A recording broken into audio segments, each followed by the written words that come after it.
Warahmatullahi wabarakatuh.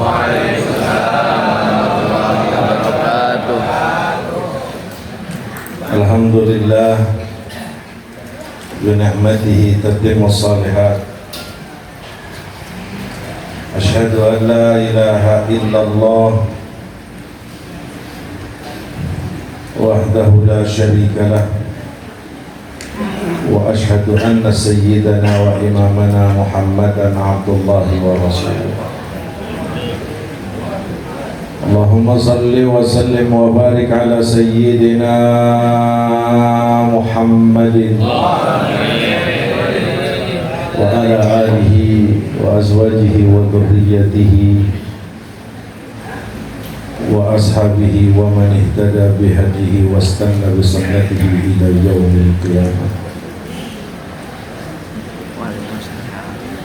Subhanaka la ilma lana illa ma 'allamtana innaka antal alimul hakim. Rabbi ishrah li sadri wa yassir li amri wahlul 'uqdatam min lisani yafqahu qawli. Rabbana atina min ladunka rahmatan wa hayyi' lana min amrina rasyada. Amma ba'du. Sama-sama kita hormati, kita cintai dan kita doakan Sahibul Bait Al-Mukarram Bapak Haji Sahrani dan keluarga besar. Mudah-mudahan beliau di usia 82 makin istiqomah. Karena kalau udah usia 63 ke atas, ini kita sepakati semuanya bonus dari Allah. A'mar ummati ma baina sittina ila sab'in. Umur umatku kata Rasulullah itu antara 60-70. Kalau sudah lewat 70 berarti sudah banyak bonus. Fa'aksiru biha minat tasbih wal istighfar. Ajaran Allah yang dicontohkan Nabi kita Muhammad SAW, perbanyak tasbih, perbanyak istighfar. Mudah-mudahan apa yang sudah Bapak Haji Sahrani lakukan, mulai dari satu majelis ke majelis yang lain, terus istiqomah, Allah berikan kesehatan, Allah berikan keberkahan, Allah berikan keluasan, dan seluruh keluarga besarnya, putra dan putri-putrinya, mudah-mudahan senantiasa diberikan kebahagiaan dunia dan akhirat. Amin ya Rabbal. Yang saya hormati para orang-orang tua, para guru yang ada di panggung, mudah-mudahan semuanya ini sehat. Amin. Pak Ustaz biar sehat. Amin. Ketua Persila mudah-mudahan juga semuanya. Bapak-bapak, abang-abang, pada sehat semuanya? Alhamdulillah. Jadi pada kesempatan ini haulnya Haji Siti Rahilah binti Haji Maksudi.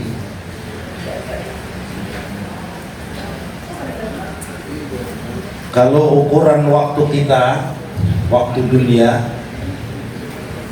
beliau ini kurang lebih berapa tahun, Pak? Meninggalnya 2 tahun, 4 tahun. Ini umur dunia, bahwa beliau telah meninggalkan kita selama 4 tahun. Tapi kalau hukum waktu yang Allah tetapkan untuk orang yang sudah kembali kepada Allah, ini semuanya tergantung kepada iman, kepada amal saleh yang dibawa saat kembali kepada Allah Subhanahu wa ta'ala. Ada yang di alam barzahnya ini ka khamsina alfasanah. Nauzubillahi min dzalik. Orang itu ada yang di alam barzahnya sebelum terjadinya kiamat, lamanya itu 50.000 tahun. Nauzubillahi min. Maka inilah bahwa barzah atau akhirat tidak pernah bisa dikias atau diukur dengan kehidupan kita. Waktu yang Allah tetapkan untuk dunia itu berbeda dengan waktu yang Allah tetapkan untuk alam barzah, mahsyar juga kelak nanti di akhirat. 4 tahun secara aturan kita. Tapi bisa saja ada seorang hamba laki-laki dan perempuan yang Allah pilih di alam barzahnya itu seperti tidurnya pengantin baru. Apa maknanya? Tidurnya pengantin baru. Di sini ada yang pengantin baru nggak? Oke, ini alhamdulillah. Ini pastinya beliau kalau saya ngomong begini nih nyambung nih. Tidurnya karena letih, karena capek, bangunnya giro dan getol. Itulah tidurnya pengantin baru. Maknanya apa? Tidak akan pernah dirasakan capek saat dia tidur, bangunnya enak, dan bangunnya saat itu sudah hari kebangkitan. Mudah-mudahan ini kita semuanya. Ya Rabbal. Mudah-mudahan doa yang dipimpin guru-guru kita, orang-orang tua kita, Allah terima. Allah terima. Jadi kita nggak bisa setinggi apapun level kita tidak bisa menentukan orang tersebut diampunkan atau orang tersebut disiksa. Setinggi apapun level kita di sisi Allah tidak akan bisa menentukan, tidak akan pernah bisa merubah apa yang Allah sudah tetapkan untuk seorang hamba. Inilah bahasa Sayyidina Muhammad kepada putrinya Sayyidah Fatimah Zahra radhiyallahu taala anha. Inilah ugni anki minallahi syai'an. Aku nggak bisa berbuat apa-apa sedikit pun kalau urusan kamu dengan Allah. In aradallahu an yu'adziba fa'adzib. Kalau Allah menginginkan orang tersebut disiksa maka disiksa. Wa in arada an yaghfira laha faghfara laha. Kalau Allah menginginkan diampunkan maka diampunkan. Maka harapan kita, ya Allah, Allahumma ja'al wa ausil wa taqabbal. Ya Rabb, terima dan sampaikan apa yang kami baca, apa yang kami tuluskan untuk almarhumah. Mudah-mudahan Allah ampunkan segala dosa, Allah angkat derajatnya, Allah luaskan kubur. Namun satu nasihat penting buat kita semuanya pada pagi pengajian Persila yang Allah Subhanahu wa taala berikan keberkahan. Satu ketika nama Ibrahim ibnu Rasulullah sallallahu alaihi wasallam fi hanni ummi Maria Kiptiyah radhiyallahu taala. Satu ketika salah satu putra Sayyidina Muhammad yang terakhir, yaitu yang bernama Sayyidina Ibrahim, tidur di pelukan ibunya Maria Kiptiyah radhiyallahu taala.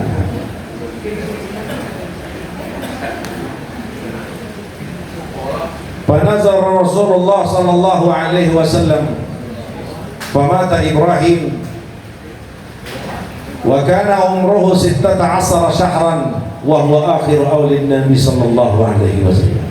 Saat itu usianya Sayyidina Ibrahim 16 bulan. Famata radhiyallahu ta'ala anhu. Meninggallah Sayyidina Ibrahim di usia 16 bulan. Faqala Nabi sallallahu alaihi wasallam,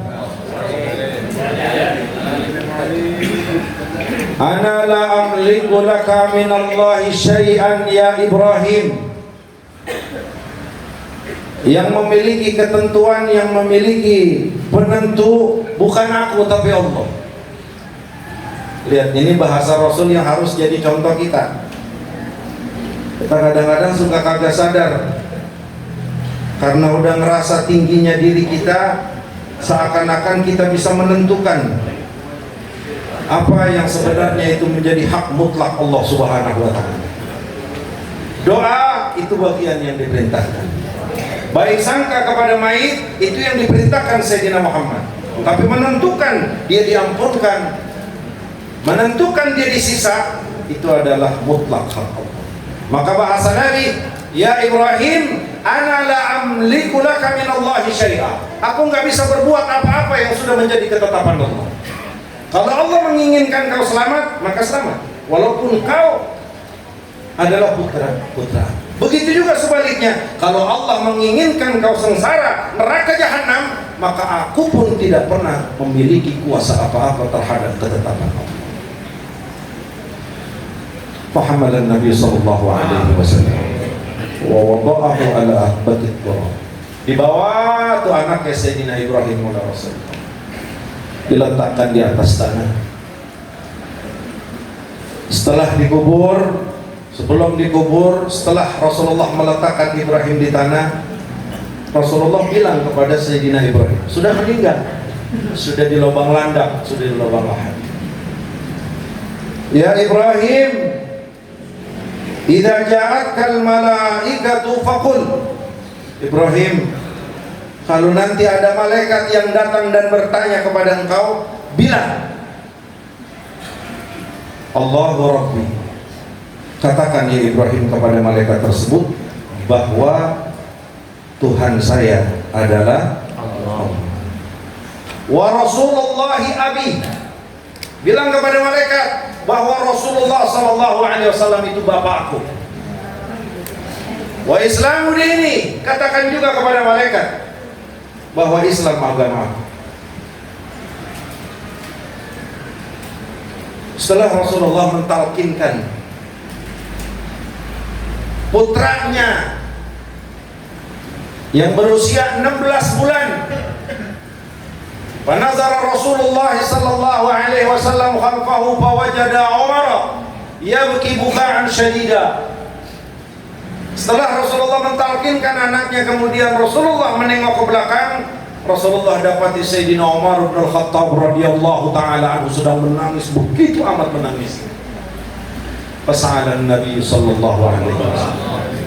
Kemudian Rasulullah, "Wa ma yubkika ya Umar?" Apa yang membuat kamu menangis wahai Umar? Fa'ajaba Umar bin Al-Khattab. Sayyidina Umar menjawab, "Ya Rasulullah, ibnuka Ibrahim lam yablughil hulum." Anak kamu Ibrahim meninggalnya baru 16 tahun, belum balik ya Rasul. Sallu ala Nabi. Walam yajri alaihi al-qalam.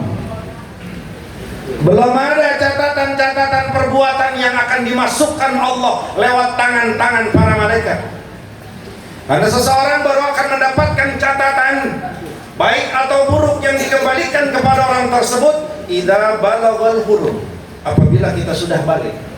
Kata Sayyidina Umar kepada Rasulullah, Rasul, Ibrahim belum balik, Ibrahim belum ada catatan. Kalaulah dia melakukan kebaikan, mungkin di usia 16 bulan atau 1 tahun setengah, itu pasti akan dikembalikan kepada engkau. Falaisa anta bihajatin ila talqini. Sepertinya memang Ibrahim gak butuh kau talkinkan ya Rasulullah. Ini Sayyidina Umar ngomong sambil nangis, sambil dia bilang, izan famaza fa'ala Umar ibn al-Khattab. Kalau anak kamu saja yang kecil, engkau bapaknya Rasulullah, anak kau yang tidak berdosa, ayahnya Rasulullah, kau masih ajarkan dia untuk bisa menjawab dengan jawaban yang baik pada saat malaikat berikan pertanyaan, famaza fa'ala Umar ibn al-Khattab, bagaimana nasibnya aku Umar ibn al-Khattab? Faqad balaghal hulum, yang udah balik. Wa yajri alaihi al-qalam, yang sudah ada catatan. Walam yajid mulaqqinan mislaka ya Rasulullah. Ya Rasulullah. Dan Umar tidak mendapatkan yang mengajarkan talqin sebaik engkau ya Rasulullah. Ini sebenarnya kejadian khususnya saat itu di zaman Nabi dengan para sahabat, tapi umumnya untuk kita. Gimana aku ya Rasulullah? Kata Sayyidina Umar. Juga bagaimana nasib kita yang sudah 1448 yang lalu Rasulullah kembali kepada Allah, dan Rasulullah sudah tidak akan menyolatkan kita. Rasulullah sudah tidak mendoakan kita. Rasulullah sudah tidak mengantar ke kubur kita. Rasulullah Sallallahu Alaihi Wasallam sudah tidak mengangkat tangannya untuk keselamatan kita. Bagaimana nasibnya Sayyidina Umar, juga nasibnya kita. Bingung Sayyidina Umar, kalau masih ada Nabi udah enak banget. Ya kan, Sayyidina Abu Bakar, Sayyidina Umar, Sayyidina Utsman, Sayyidina Ali dan seluruh kibar sahabat itu kan memang Rasulullah lebih dulu meninggal. Semuanya berharap bisa meninggal dan Rasulullah yang menyolatkan. Karena siapapun mayitnya, kalau dia muslim laki-laki dan perempuan, kalau disolatkan Nabi, maka apa? Kata Rasulullah, inna salati alaihi sakan wa rahmah. Salat aku, doa aku kepada orang tersebut itu adalah ketenangan dan kasih sayang. Maka dari ulama menarik, siapapun yang disolatkan Nabi, wa in kana mu'minan, laki-laki atau perempuan dipastikan selamat. Kenapa? Karena yang doain Nabi. Apapun yang bisa akan menjadi kontradiksi terhadap doa Nabi, ini dikelarkan dulu sebelum Nabi melaksanakan sholat. Salah satunya apa? Utang. Maka saat ada seorang sahabat meninggal, saat Rasulullah ingin menyolatkan, Rasulullah bertanya, "A'alaihi dain?" Ini orang punya utang enggak? Ada ya Rasul. Amman qadaha, kata Rasulullah, ada enggak yang mau bayar? Ada sahabat, aku ya Rasulullah yang akan bayar. Ya sudah, kalau kamu yang mau bayar, aku sholatin. Disolatin oleh Nabi. Nah ternyata orang tersebut lupa, belum sempat bayar 2 dinar. Akhirnya Rasulullah setelah menyolatkan, dikasih kasab oleh Allah, ditembuskan bahwa bahwa orang tersebut yang baru saja disolatkan ini dalam keadaan kepanasan. Akhirnya Rasulullah tegur, utangnya sudah kamu bayarkan atau belum? Oh iya ya Rasulullah, lupa dibayarkan. Setelah dibayarkan, apa kata Rasulullah? Faqad baruda lahmu. Sekarang kulitnya udah dingin. Maknanya apa? Sudah tidak ada lagi sebuah siksaan yang menimpa orang tersebut karena utangnya sudah dibayar. Nah dari sini ulama-ulama, kalau kita mau bayarin utang mayit, itu harusnya terjadinya sebelum pensolatan. Makanya kan Al-Quran mimba diwasiyatin yusa biha audain. Kapan kita membayarkan utang mayit? Membayarkan utang mayit itu sebelum pelaksanaan sholat. Prakteknya sebenarnya ini udah tepat, cuman pembayarannya itu biasanya entar, nggak bisa.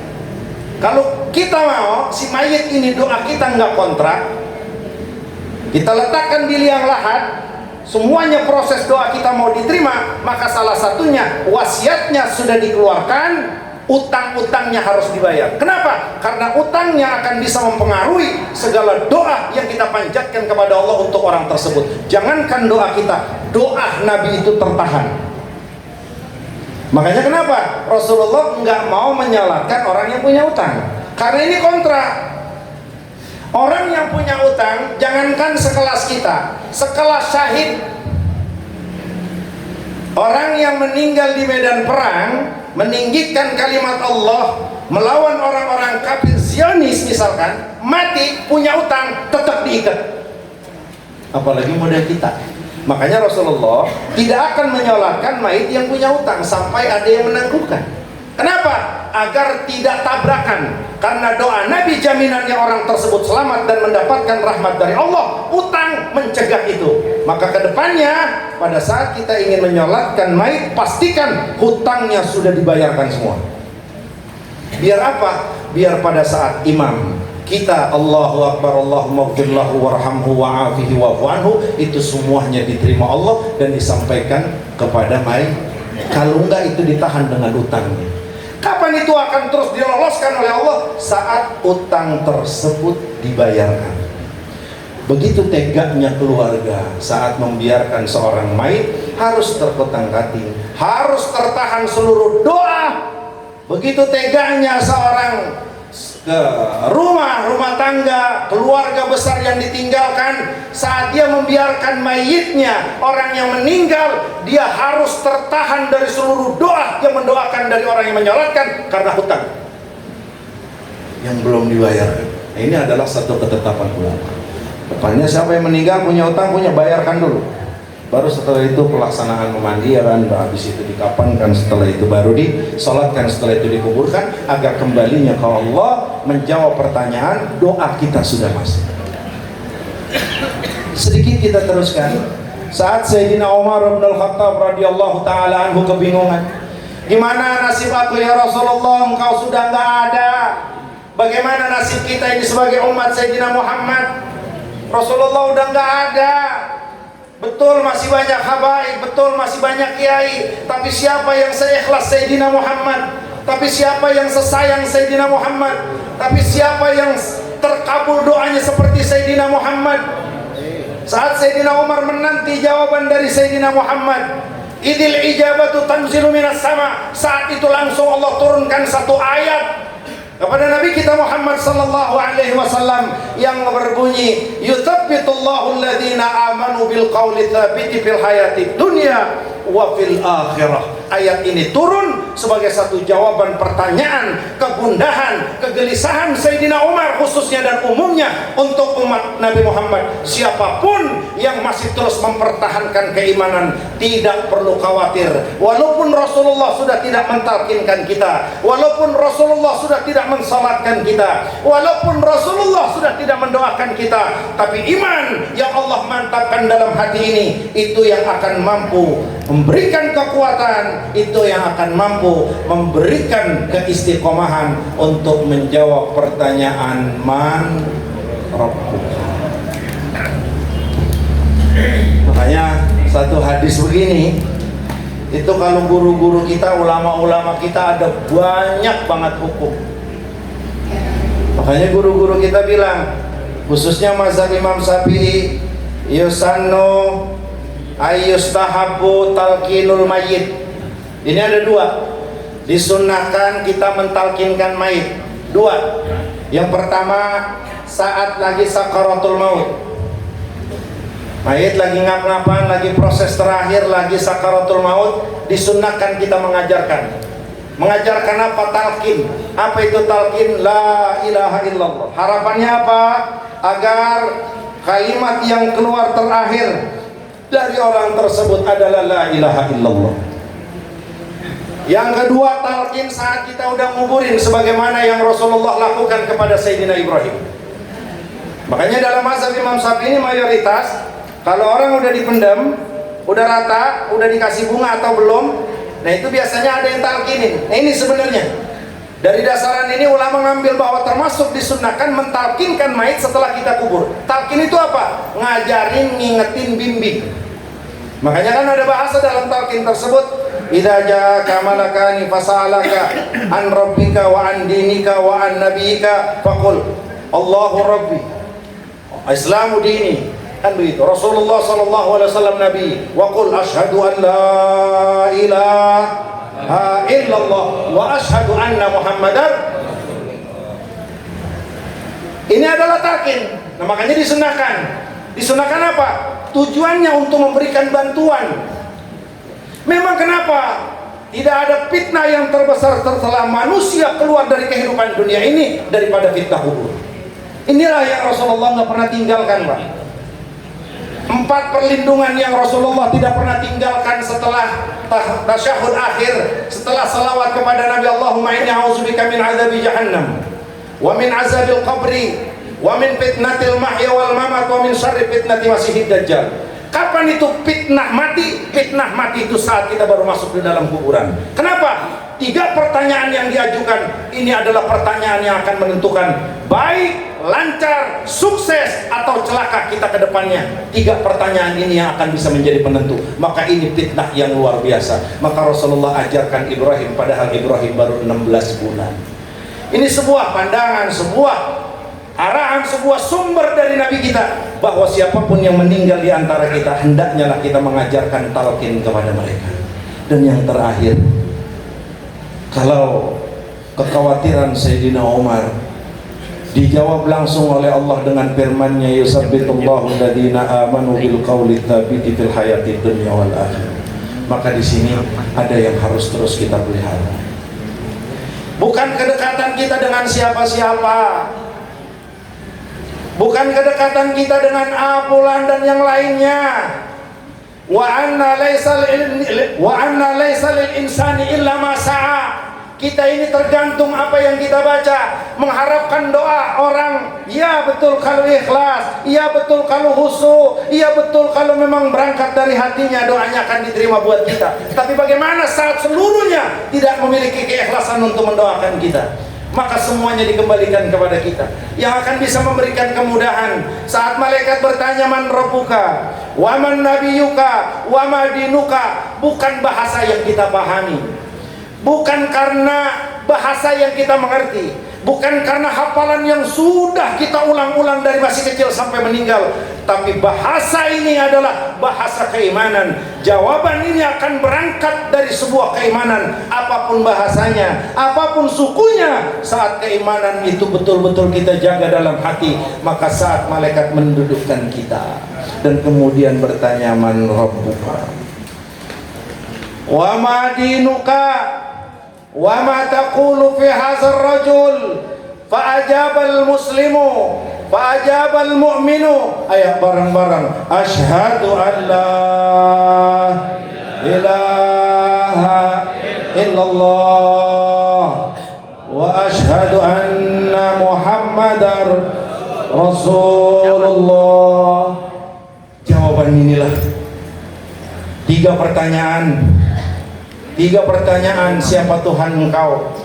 Tiga pertanyaan, siapa Nabi engkau? Tiga pertanyaan, apa agama engkau? Nabi ringkas jawaban yang paling tepat, Nabi ringkas jawaban yang paling benar, Nabi ringkas jawaban yang Allah inginkan yang disampaikan Sayyidina Muhammad, yaitu ada pada dua kalimat syahadat. Maka apabila seorang muslim laki-laki dan perempuan bisa menjaga dua kalimat ini, bisa mengamalkan dua kalimat ini, bisa terus tunduk terhadap dua kalimat ini, bisa terus berjalan di bawah naungan dua kalimat syahadat ini, maka insya Allah siapapun dia, apapun bahasanya, Allah subhanahu wa ta'ala akan mantapkan lisan dan imannya untuk menjawab pertanyaan dua malaikat. Mudah-mudahan Allah berikan kekuatan iman dan Islam, Allah istiqomahkan kita. Allahumma sabbitna bil qawli sabit bil hayati dunya wa bil akhirah. Maka mudah-mudahan almarhumah yang dihaulkan Allah angkat derajatnya, Allah ampunkan segala dosa-dosanya, Allah luaskan kuburnya, dan Allah jadikan suami beliau Bapak Haji Sahroni, putra dan putri-putri beliau, mudah-mudahan semuanya putra-putri yang saleh dan saleha, yang senantiasa menjadi anak-anak saleh yang berdoa meminta kepada Allah agar Allah luaskan kuburnya, ampunkan segala dosanya, amin ya rabbal alamin. Subhanakallahumma bihamdika asyhadu an la ilaha illa anta astaghfiruka wa atubu ilaik. Assalamualaikum warahmatullahi wabarakatuh. Jazakumullah khairan katsir. Kita ucapkan yang sebesar-besarnya kepada guru kita yang baru saja memberikan nasihat yang begitu luar biasa. Mudah-mudahan kita dapat mengambil hikmah dan manfaat untuk kita semuanya. Para jemaah yang dirahmati oleh Allah Subhanahu wa taala, sebelum ditutup dengan doa seperti yang sudah diumumkan pada Ahad yang lalu, di mana insya Allah pada tanggal 29 Juni kita akan melaksanakan daripada santunan yatim dan duafa di Masjid Mega Mendung, Masjid Silaturahim, Masjid Porsibat.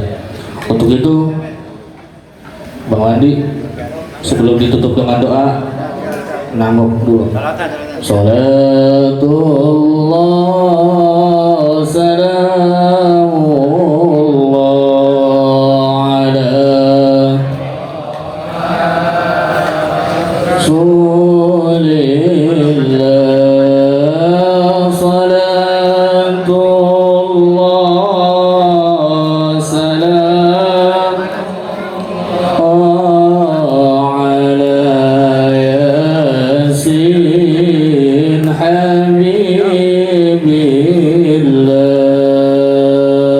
salam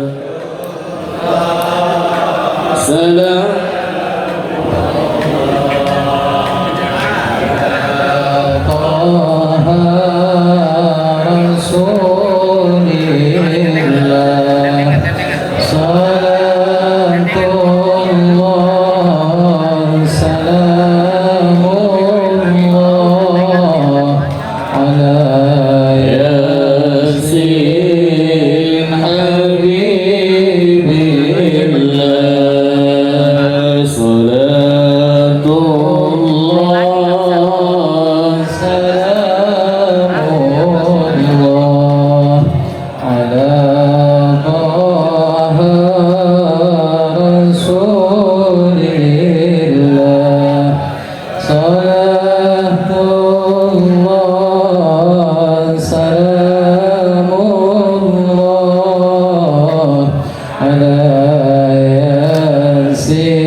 sambil berjalan sama Bang Wandi, sedikit informasi pengajian yang ke 1120 bertepatan dengan 5 Muharram 1448 Hijriah di kediaman orang tua kita Bapak Haji Syahroni